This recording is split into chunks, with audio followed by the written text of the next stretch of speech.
This week we are covering the costume of Henry Cavill's Man of Steel, and we are going to have a look at it from head to toe and some interesting elements of this costume.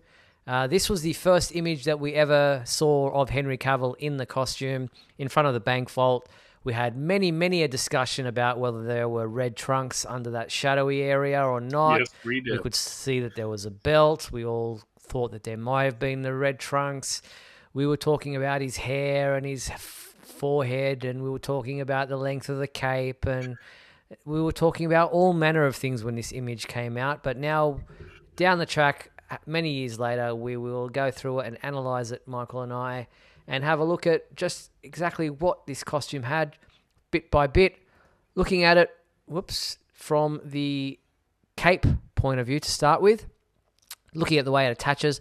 I really like this element of the way the cape, it wasn't under the collar, but it did connect underneath in a way that was unique to this costume, because you can still see that there are blue elements of the costume either side of where the red joins in, but it did go underneath that element there of that, collar area without actually going underneath the costume, so to speak, which was an interesting kind of halfway mark. But I did like the way that the folds fell over the shoulder. It looked very regal that way. Yeah, no, I when the cape was real, because Yes. you got to be, you got to make that clarification because sometimes the cape was CGI. No, I really liked the way the cape was hooked in. They did try to, like you said, they tried to make it have that tucked in feel to it. Um, but when you hung down to his ankles, uh, and flowed nicely. I think the cape was dead on perfect. Yeah, it was a little bit long for me. The fact that it actually drags and pulls on the ground is, yeah, it was. I mean, I don't mind it, but it just, to me, that felt a little bit long. Like, that was like, oh, well, is Henry not tall enough? What did you guys do? Why is the cape? It's like when your pants legs of your trousers are too long, and they start tripping you up at the back. But I didn't mind that. But yeah, it didn't have the S on the back, which was an interesting. Again, it just doesn't seem to be that big of a deal these days. I know for a lot of people it is a no-no, but as you said, the cape was CG quite a bit throughout the film, and we saw that throughout filming. Henry would not even have anything on; it would just be the suit, and they would later on digitally include the cape, which was another reason that they don't tend to put the S on the back of the cape when they are digitally doing things, because it makes it difficult for some reason. I know it's difficult to animate by hand, and that's why they didn't use it in Superman the Animated Series, but it shouldn't be that difficult with CG. I just think a lot of people think because the cape has so many folds in it when it is sitting, lax, that it doesn't, you can't really see the S because it has so many folds and overlaps and what have you, that it kind of gets lost. The shape gets lost in there. So I can understand why they don't put it in. Yeah, no, I agree, but I don't agree. Uh, I agree with you that that's the reason. I think it's cowardice at this point Yeah. with CGI technology that they. But I also, this is going to sound weird. I don't know if it would look good with this version of Superman. Yeah. Um, this was going for a very specific tone, and having the S on the back of the cape just wouldn't have worked here. Yeah. Agreed. All right. Then we move on to the S shield and the body. Now, there's a lot of detail in this costume when you get up close, as this camera his photograph, I should say, reveals. Um, Similar with Brandon Routh's costume, there are a lot of little symbols or um, details in the way that the costume is. It's not just a flat, straight, lycra. It has embossing. It has a chainmail type of look to it. There's not little Superman symbols like there was in the Superman Returns suit, but it's almost like a chainmail type of feel to the embossing on this costume.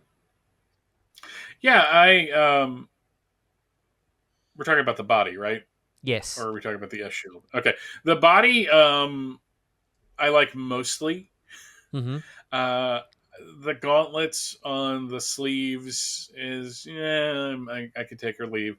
I think the main problem with the body is in the middle, that weird design thing that was kind of there. It looked like to kind of break it up. I just never liked it. I never thought it looked good. I think they were trying way too hard not to do like either a red belt or the trunks or anything. And it struck me. It just never really appealed to me.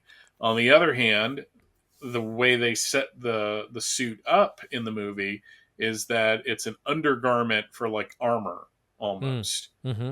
Uh, so like Jor-El was wearing something similar that he kind of strips out of when he's diving in to get the codex.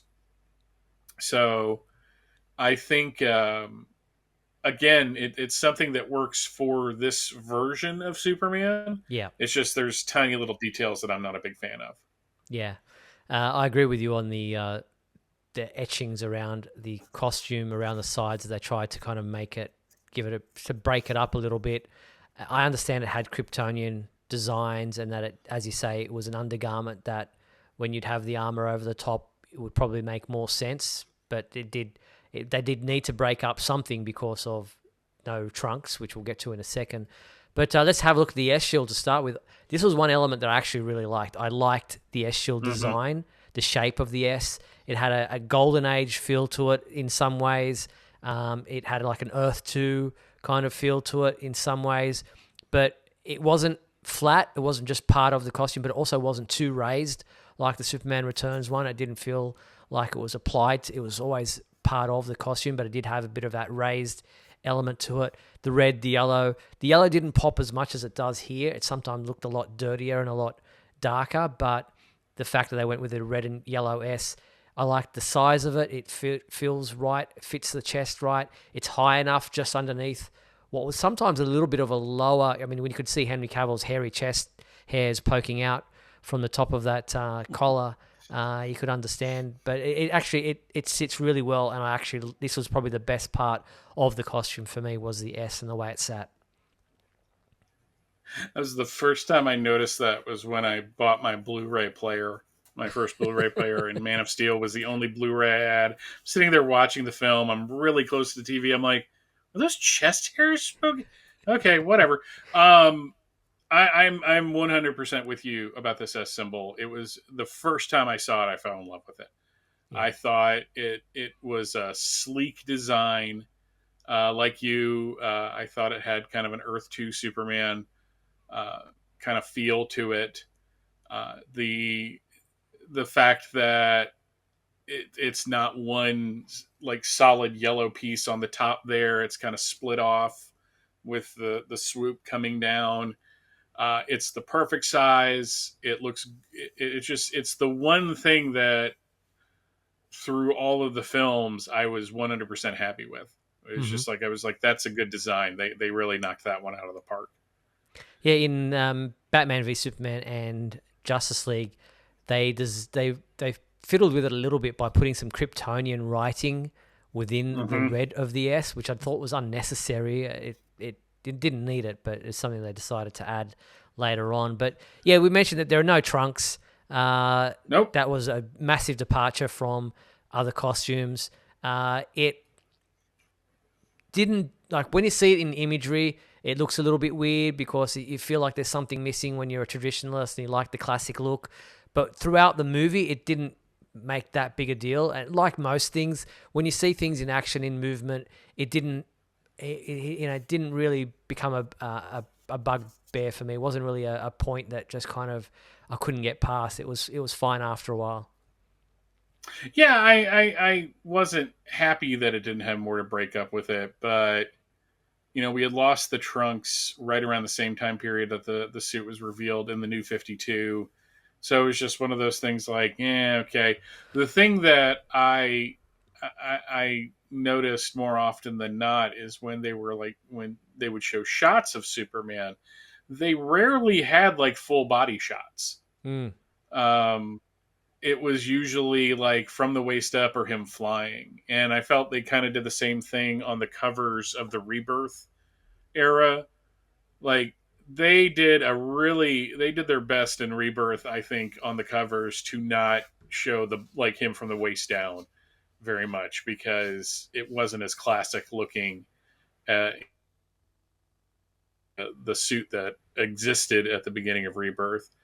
Um, and it goes along with the belt too. There really isn't a belt. Yeah, it was weird that There's they like just a put this buckle in the middle, buckle. What was the point? which cha- which changed shape um, between Man of Steel and Batman v Superman. But like you said, when he's in action, you don't really notice it. Mm. And here, it's. I'm sorry. This picture looks like he's thrusting his crotch towards the camera, and I think that's probably an optical illusion.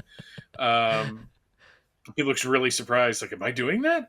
But really, the midsection, along with the detailing, it's the one weakness because it kind of looks. When you look at it, like in this picture, it looks kind of like a onesie.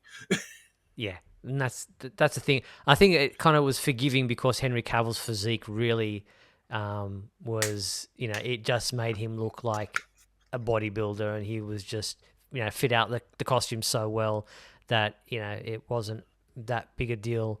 But then you got the red boots were another part that I really liked. Yeah, it had that chainmail kind of design to it, but it has the dipping V at the front. It goes, probably the right amount of height as far as I'm concerned. It feels like it's part of the costume. They're not bulky like the Superman Returns ones were.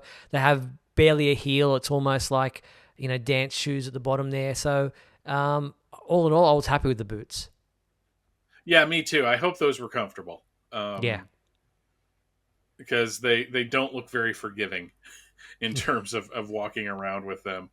It's like when you find out that in the 1989 Batman film, those boots that he was wearing were actually Nike cross trainers, which the stunt guys and Michael Keaton appreciated. No, but from there's a shot in the film when he's coming out of the Sears, and Colonel Hardy says, "This man is not our enemy," where Mm-hmm. they like have a shot of the cape and the boots. I'm like, God, that's perfect. Yeah. It's like 100% what you want from the comics. So it's really weird that this costume it's just like from the waist up it's okay, from the waist down it's okay. It's just the waist. There you have it. And as far as Henry Cavill was concerned, yeah, look, he has such a great iconic look about him. This is probably not the greatest photo. I mean, that photo where you say he looks surprised this is in the middle of a fight scene, but as far as like this photo here, his hair looks great. It doesn't have the spit curl, but it still had that wavy look about it. It was pretty long here compared to the other movies that he was in, but he just had that square jawline, the good looks, the rugged good looks. It just screamed Superman. It was not Christopher Reeve, but there were similarities enough that they're Superman. No, it he looked like the character. Um, and in that shot, and especially in the Smallville scenes like this, he kind of looks like Christopher McDonald, Hmm. who did the voice of Jor-El on the animated series. But if you ever see like pictures of that guy, he's kind of got that wavy hair, Yeah, um, which I'm like really strange that you have a Superman that looks so much like Jor-El.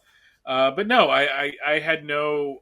Do I like when you have the spit curl? Yes. Is it a deal breaker?